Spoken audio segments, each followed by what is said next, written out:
Shtetet e Bashkuara po dislokojnë aeroplan luftarak, sisteme të mbrojtjes ajrore dhe aeroplan mbajtës me mira trupa në lindjen e mesme, një lëvizje që ka rritur tensionet me Iranin dhe mundësinë për veprime ushtarake, thonë ekspertët. Presidenti amerikan Donald Trump kërcënoi me sulme ushtarake kundër Iranit, pasi autoritetet vranë mira njerëz gjatë një shtypjeje brutale të protestave antiqeveritare. Trump së fundmi është rrequr nga ky kërcënim, por nuk e ka përjashtuar mundësinë e një sulmi ndaj Republikës Islamike. Ekspertët thonë se grumbullimi ushtarak si dhe stërvitjet e planifikuara detare të SBA-s në rajon, rrisin presionin ndaj Iranit dhe ofrojnë më shumë opsione sulmuese ushtarake nëse Washingtoni vendos ta sulmojë Iranin. Ky mund të jetë një mesazh për Iranin se jemi të gatshëm. Kapacitetet tona janë në vendin e duhur, tha për Radion Europa e Lirë Farzin Nadim, bashkëpunëtor i lartë në Institutin e Washingtonit për politika të lindjes së afërt. Nadim shtoi se mundësitë për sulme të SBA-s ndaj Iranit janë shumë të mëdha, duke vënë në pak grumbullimin shumë agresiv ushtarak në gjerin Persik. Aeroplan mbajtësi USS Abraham Lincoln dhe 3 luftanije të tjera sulmuese janë nisur drejt lindjes së mesme duke bartur më shumë se 5000 trupa.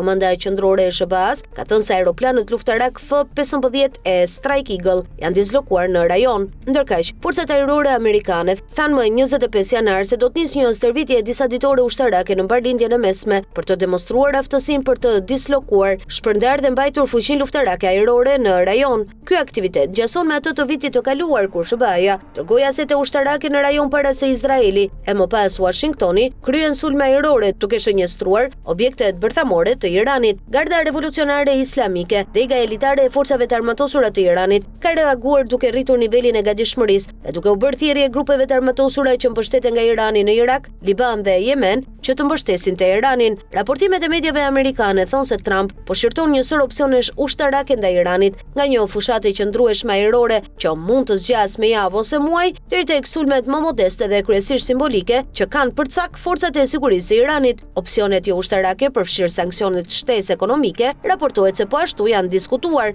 Ekspertët thonë se çdo veprim ushtarak i SBA-s kundër Iranit është i mbushur me rreziqe që mund ta përfshin të gjithë rajonin. Teherani ka premtuar se do të godas bazat amerikane në gjirin Persik, si dhe Izraelin, aleat kyçi i Washingtonit. Shtetet rajonale privatisht i kanë bërë thirrje Washingtonit që të përmbahet, duke qenë se janë të shqetësuara se një konflikt SBA-Iran do të mund të nxiste një konflikt rajonal.